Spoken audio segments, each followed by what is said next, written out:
Okay, so today in math, we are learning something new. We're gonna kind of combine what we learned last week with isolating variables. So you did isolating variables with addition and subtraction. You did isolating variables using multiplication and division. Now we're gonna kind of combine them. So these are two-step equations. It's gonna take more steps to isolate the variable, but you guys can do this. It's not super complicated. It's just an extra step, okay? Be sure that when you're doing these, show your work. That way I can see like if you messed up somewhere where you went wrong, okay? The first step that we're gonna do when we are doing these is we're gonna look at each side of the equation. So I've got this side of the equation and then this side, they're separated by this equal sign. I'm gonna first see if there's anything on either side of the equation that can be combined first. So look and see if they're like terms. So on this side of the equation, I know that these two are like terms. 4 plus 1 is 5. So I'm gonna go ahead and simplify that. On this side of the equation, I really can't simplify because this is attached to a y. And so these are not like terms. So I'm gonna rewrite the equation with that simplified. So I've got y over 7 plus 3 equals 5 now. Okay. Now I want to start moving things over to isolate that variable. Okay, I want to isolate this y. So the next step is we are going to move first what is not attached to the variable. So I know that this 7 is attached to this variable currently. I'm going to move this 3 first because it is not attached to that variable. So it is being added to this side of the equation. The opposite of addition is subtraction. So we're going to subtract it so that way we can move it to the other side of the equation.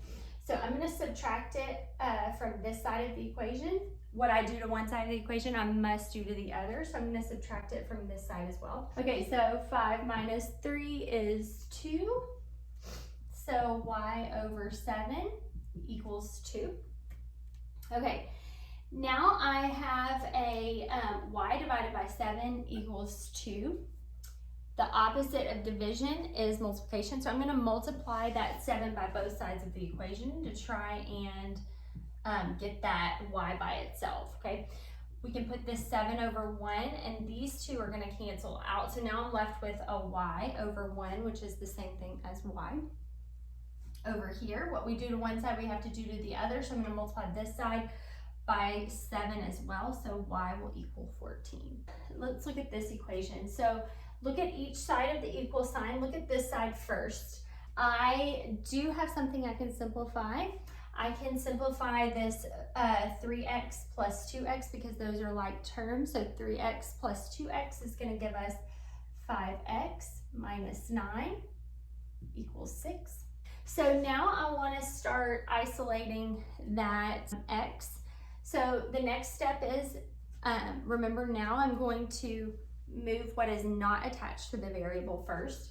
So I'm going to move this 9 over because this 5 is attached to this x, right? So this 9 is by itself, so we're going to move that first. It is being subtracted, so the opposite of subtraction is addition. So we're going to add this 9 to both sides. So these two are going to cancel out. 6 plus 9 is 15. So we've got 5x equals 15. Now we want to isolate that variable. That's our last step. So we're going to divide because this is being multiplied. So we're going to divide both sides by 5. These two are going to cancel out. And we're just left with x there. 15 divided by 5 is going to give us 3. This problem is actually number 5 on page 451. I want to do this one with you because it has a fraction in it, so I want to show you how to do problems that have fractions. So first, let's look at either side of the equation, see if there's anything that we can simplify. There are no like terms over here that we can simplify. There are no like terms over here that we can simplify. So now we're going to start isolating that variable.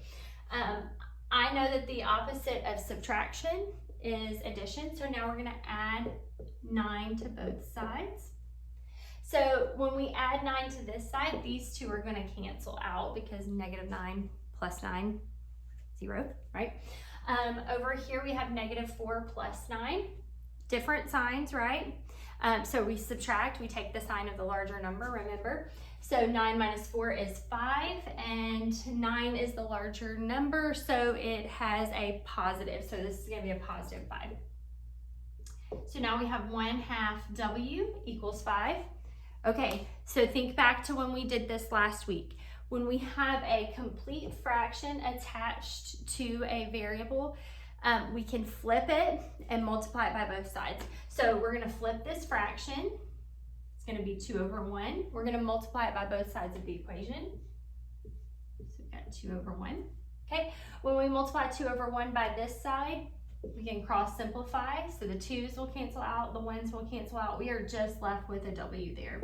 Okay, we can put this 5/1. And there's nothing we can really cross simplify because 5 and 1, 2 and 1. So 5 times 2 is 10. And 1 times 1 is just going to be 1. So we can just leave that denominator off. So W here equals 10. Okay, remember that you can always check yourself by plugging these back into the equation. So if I wanted to check and make sure 14 was correct, I could put 14/7 plus 3 equals 4 plus 1. 14/7, that's going to divide out to give us 2 plus 3 equals 4 plus 1.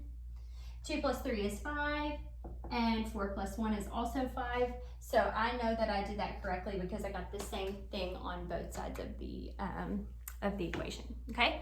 So check yourself, make sure that you did them correctly. If you have any questions, please feel free to call me. There is an assignment that I would like for you to do on page 451. You are gonna work out numbers 1 through 12, it's only 12 problems, and we did number 5 together, so I gave you one. Send me a picture when you finish so that I know that you have completed it and that I can check it. And have a great day.